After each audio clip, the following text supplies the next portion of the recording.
Hi guys. Hi Google. Um so I guess we're doing another video today. I just got my injection, my once a month, my monthly. Thank God for my Medicare and my Scan HMO health plan, which like my injections come out to pretty much nothing a month, so it's just like it's great. You always hear, so I'm on Social Security disability, and you always hear these like great stories where like because of my disability I may not be able to work for the rest of my life. um because of my disability I've got multiple claims on my knees, my back, and my mental disorders. But you hear these like breakthrough scenarios where everything works out, and you find a job that you can work and work full time at, and possibly be able to take care of yourself again, and get control of your life again. And I think I may have been offered one of these situations. So like I got called up from Pacific Groves Hospital, and I think they want an interview, but I think because of my credentials, I think they might be looking to what they haven't seen me due to my disability. But I'm gonna be going in for an interview, and hopefully it all works out. I might be able to take care of myself again, take care of my life, put my life back into my own hands, and get all the things that I need to get back into control. So the last time we were talking about magic, and Phyrexial is one. We've got that was just a little bit about me, but now back to magic. But now because of this new situation, I might be able to spend more on my magical acquisition and our magical research. I stopped by Top Deck Keep, and I played in a couple of tournaments. I'm running Amanatu proliferates with planeswalkers. This was the Welcoming Mindstone, 2 mana, add colorless. It's a little 2 mana rock, sacrifice Mindstone, draw a card. Pretty cool, Mindstone. And I played in my first tournament. I won my a draft booster, and then I've got a welcome booster for signing up. So it was pretty good. This is my winnings so far from Amanatu. Pretty good. My winnings keep stacking up. Sometimes I get the situations. So here's the thing: I ran into the first game. I didn't draw one of my many removal spells, and I drew it late, and I didn't activate it because the board situation had no creatures. The only thing it would have done was destroy some lands, and it was Urza Silex, and I was playing a mono green player who had already like 20 or 30 lands out. I don't know why, and a full hand because he had Reliquary Tower. He had like 30 or 40 cards in hand. I don't know why I didn't think of popping all the lands to just kind of clear the way. But I ended up losing that game, or coming in third, and I got a winning from that. The very next game I play Atraxa Praetor's Voice, not the Grand Unifier. So Grand Unifier was drawn on his first draw, and he had Mana Crypt. He played it on turn 3. It was turn 4 or something. Came out, he had immediate card advantage and just went into his Displacer Kitten casting spells combo, and it was unbelievable. Um, so one thing I learned from that was to utilize the blue in Amanatu, which I haven't been. I've just been using the planeswalkers and the proliferate mechanic to counter spells. So I think I'm gonna redo Amanatu with counter spells, or like counter magic instead of so many planeswalkers, so many draw spells, and proliferate. Not too much counter magic, because some games can just be overwhelming when they hit that 20% draw, and they go full out, and they just completely dominate the board all the time. So what I'm gonna do is I'm gonna go ahead and crack these 2 packs. Um, I'll probably make a video next week, and you'll know if I got the job or not. Or I mean, it'll be a nice break from McDonald's. It's sad to leave McDonald's. McDonald's has been a great host for me, during my disability. And such as and you know, also other places have also been really good at helping me out during my disability. But I think from working, I think I'm practicing right now to work to see if I can work full time because so far I've only been working part time. But I think what I'm gonna do is trying to focus these next 2 days before my interview. Try to focus on sitting in front of a computer and using the maximizing my shot because it's the highest dose, and I can't say what it is, but it's the highest dose, and so far I've been getting a lot of benefits from it. I used to be on another medication that I had to take every day, and that one would leave me bedridden. So, this one is the one where I feel like I have the most energy, where I feel like I can go back and do the things that I used to do. So I'm really excited about it, and I just wanted to share this with Google that maybe this might be the time where I can like get back get my life back in the track and stop laying on my bed all the time. But anyway, here are the welcome booster and the draft booster. So we'll go ahead and open them and see what we got. Yeah, so Phyrexia All Is One looks really good. They had a lot of, so March of the Machines is coming out immediately. It's almost like Phyrexia. I don't know what happened. I don't know what they're doing with the sets, but it seems like Zimone is in there. They've went all the way back to Strixhaven, and they're having I think this is the welcome booster. So let's see what we cracked in here.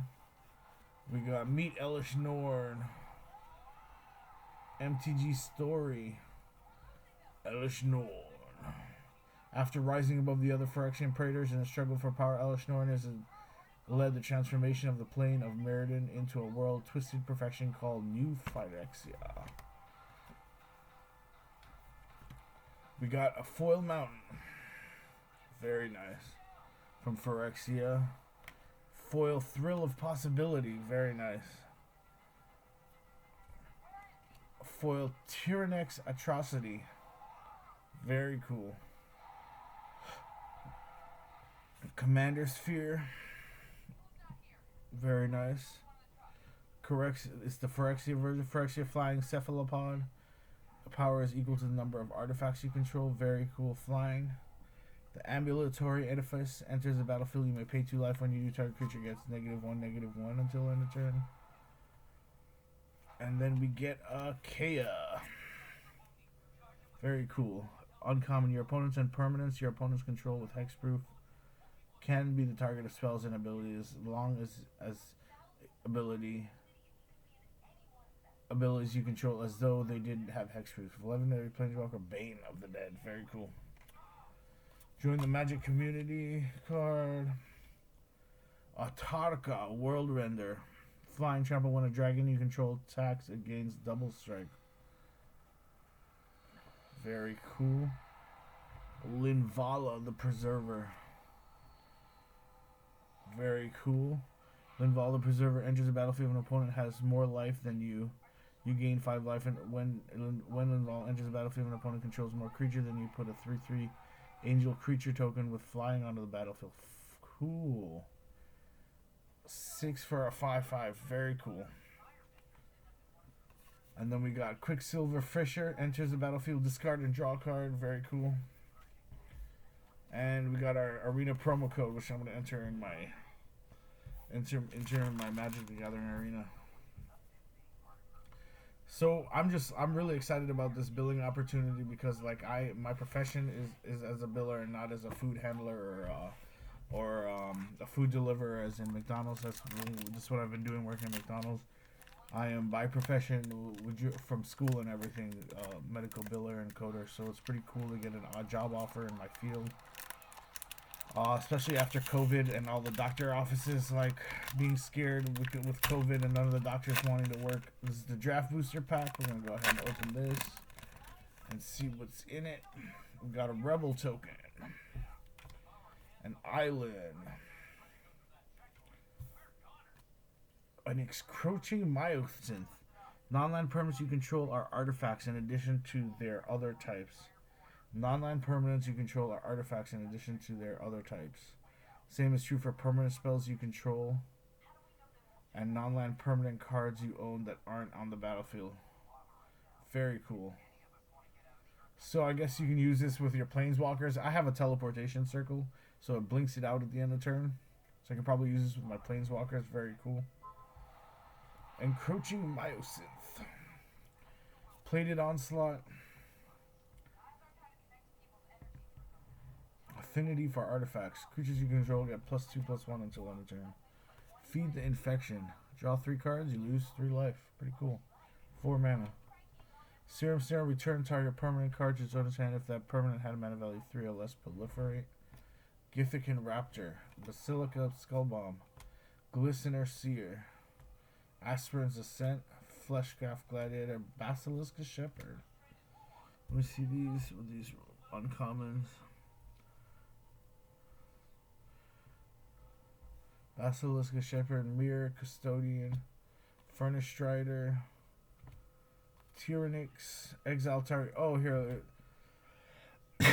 Exile target creature if it had mana value 3 or less. Exile that creature instead if its controller had 3 or more poison counters. Really good black removal. This would have been a good draft deck. A good draft pack. Pretty cool. Encroaching Myosynth. Let's see. Let's stack up the rares here and see what we won. I think Linvala is about $2. Atraka is about $2. Encroaching Myosynth is about $2. That's 2, 4, 6. And the buy-in was 5, but it was actually I paid 2, so 10. So I'm a little under on the winnings. But the Mind Stone is cool. I think the Mind Stone's worth about $2, so it's almost $10 in value. So pretty good. Yeah, so what we're gonna do with, so far how it looks in Magic the Gathering is it looks like Phyrexia is making that one snatch and grab on all of those planes that were, because we've seen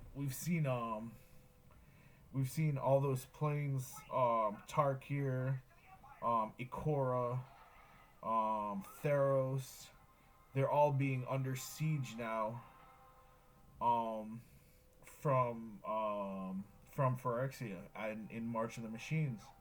Teferi has come back as a new siege on the reverse side. Is Teferi actually? Oh man, this whole video is a spoiler because the set hasn't come out yet. I'm reading these Magic the Gathering things and I'm forgetting that these are all spoilers. So I'm gonna pull it a spoiler notice on the video.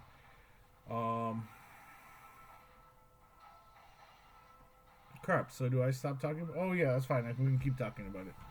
So, Phyrexia All Is One is finished, and now we have the introduction of this new Blightsteel Colossus kind of creature. This, that's going to be doing infect damage. It's a red and green creature.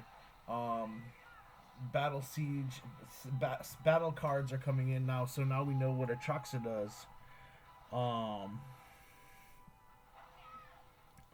So everything is going to be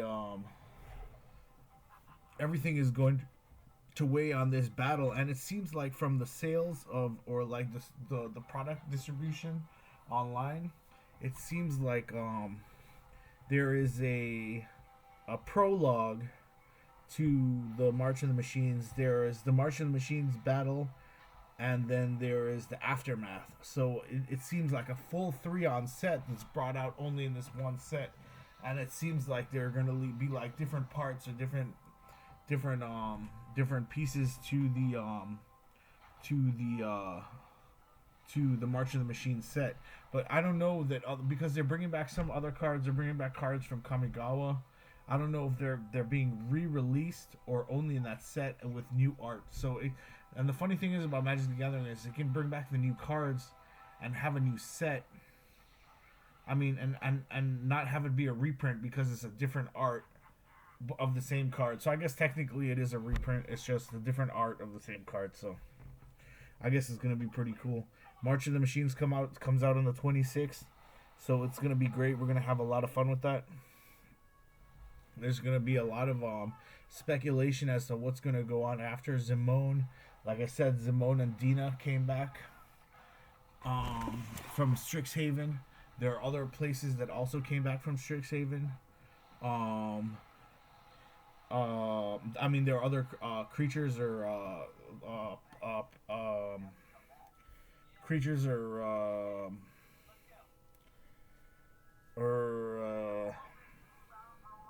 what am I saying?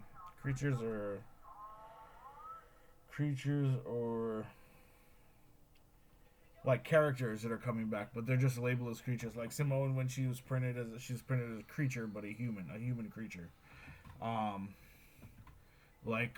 for example, this cephalid sentry looks kind of like a butterfly. It's a artifact creature, Phyrexian squid.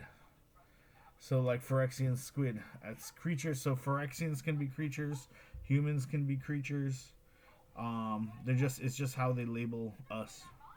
It's like, what is this creature? Because we're like these living things walking around, and she's like, oh, what are these little creatures walking around that have these little brains that like think about these crazy little things all day. All right, yeah, but so that's what's going on in Magic the Gathering. I think what I'm gonna do is I'm gonna put counters in my Amanatu, and I think I'm gonna put probably I don't know. I saw the deck I wanted to build. I played against it last night or Sunday night. It was very well put together. He had like mana drains, force of will. The only thing it didn't have in it were battle cards, which, I mean, how battle cards didn't come out yet. They're not coming out until March of the Machines. But so far, it looked like the perfect deck. He went out like in our little commander pod playing, like we disallow turn 10 anything before turn combo killing before turn 5 or combo killing before turn 10. So what that works out to be is that they can't kill you with their infinite combo until after turn 10. So they just got to let it play out, control the board or do something, just like wait until turn 10. So like creatures have like non-combo oriented commanders have a chance to interact with the other commanders in play. There's also time limits on extra turns. I've shown you the top deck keeps limited rules for the commander pods, and usually what they try to do is try to balance the game off. So the there's more interactions between the creatures, or like there's more interaction between the commanders, and it lasts longer due to the 40 life. So that deck, it looked like, well, he drew, okay, so the very first game I played, the deck, the game where I won this, the draft booster,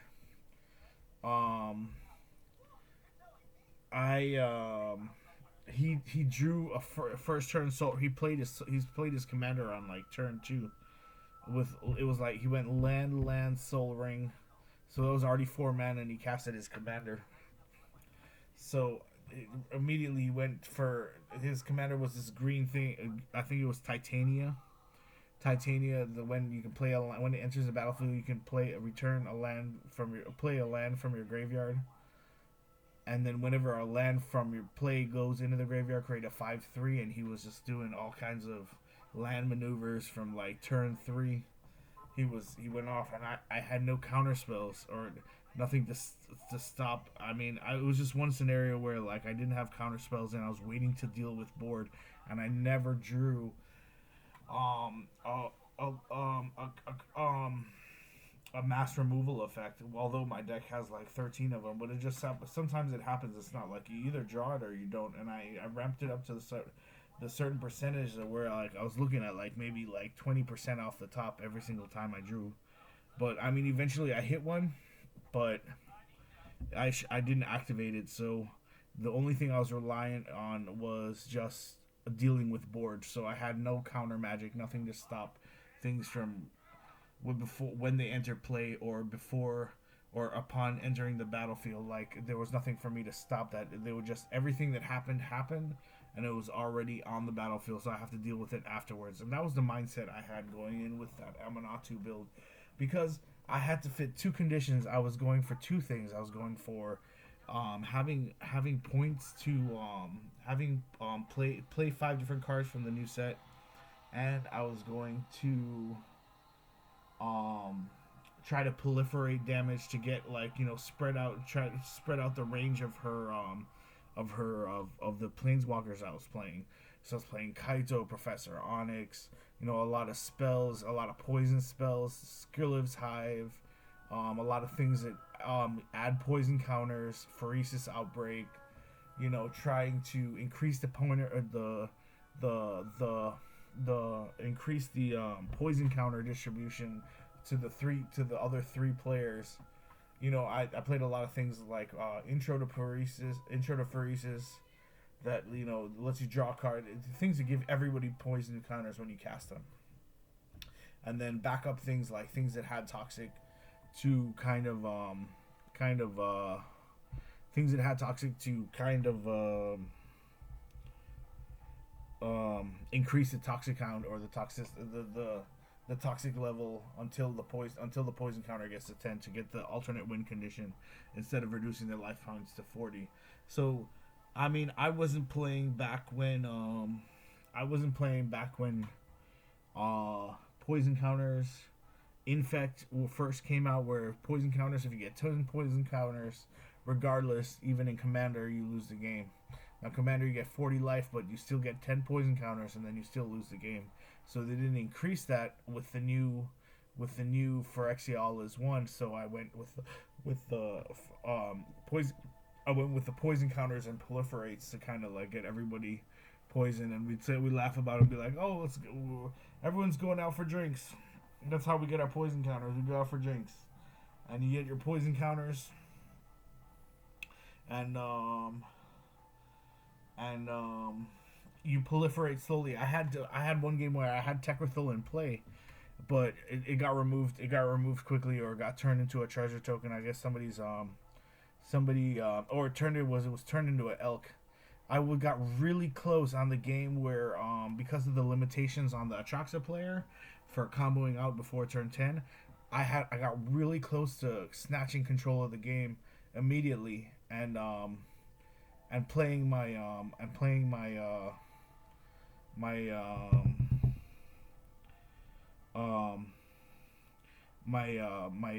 board wipe, or my I think, was I going for a win condition?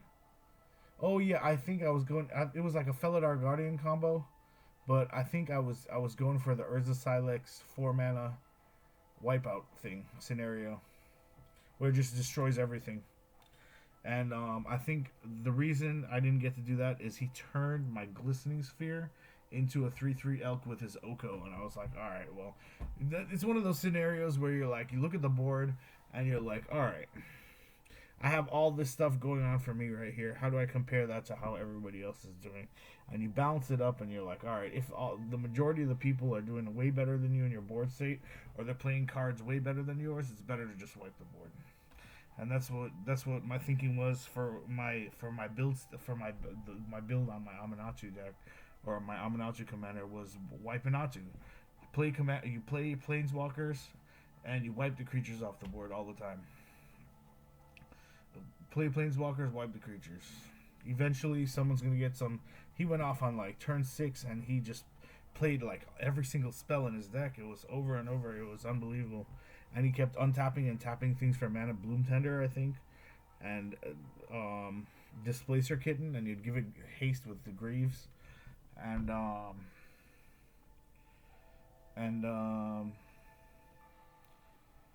yeah, he almost wiped us out on like turn 4 or turn 6. I think he had 2 turns where he couldn't go combo off all the way, because it would have been combo killing before turn 10. He would just get negative points for it. But he did accomplish the other goal that I was trying to get. The second reason my deck was built was the maximum points. So if you don't win your commander pod, you can at least get 3 points for having an artifact or an enchantment, a creature, a land, a planeswalker on the board, and have a sorcery and an instant on the stack. So you cast a sorcery and you respond to your sorcery with an instant, and it gives you 3 points just like that. And 3 points is just like winning the game. So but it can only be achieved one time. But it's still worth going after if in a short game like that. Where I mean, I think the first game I ended off with maybe I almost played 5 cards from the new set. That one, I don't think that one's worth it. I had 6 turns. I had 6 turns, and I had 5 spells, but I couldn't cast all 5 of them.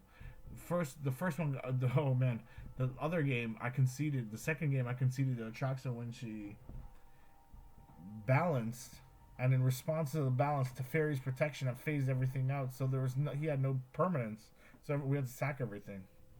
So I was just like, oh man, good game. Because the very next turn, all those permanence comes back, and we have nothing. We have to start the game over from one land, and like however many cards we had in hand. I was like, oh man, that's a good game.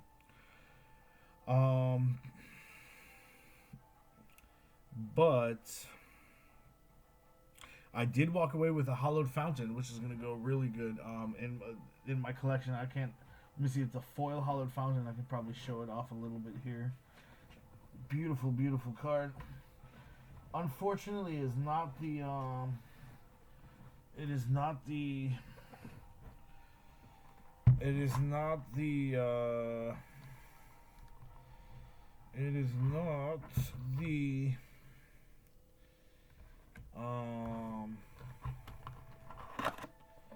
it is not the Galaxy foil from the Unglued set. But it is. I mean, I've got several beautiful cards from Top Deck Keep. This is the foil Elish Norn. It's absolutely gorgeous. I don't know if you can see the foil through the plastic holder, but Oversold Cemetery, full Oversold Cemetery. I got this from Critical Hit Games, another beautiful card store. Beautiful card. I don't know if you can see it. It's foil. And then Phyrexian Arena, White Suns, Twilight, Infectious Inquiry, Clever Concealment, Ghostly Prison. I was looking for an Elish, a Norn's Decree to kind of increase how much it was the other players were going to interact with my board or interact with me and my life total. So I was trying to go with I have a Watery Grave. Hallowed Fountain. Oh, this is beautiful. I have a Windborn Muse. I don't know if you can see that, but that is the foil Hallowed Fountain. It's a Return to Ravnica. It's not the Galaxy one. It's not the newer print. I mean, this is nice. I mean, it's still beautiful. But that Galaxy. Oh, this is very nice. This is from A Place to Relax if you have the proper permit. That's funny. That's funny. I don't know if you guys have ever seen the new Amazon garden that they have up on the Amazon Tower in Chicago or New York. Kind of looks like that. Kind of exclusive. Kind of like in the fray in the business plex or in the business district. Very nice. Hallowed Fountain.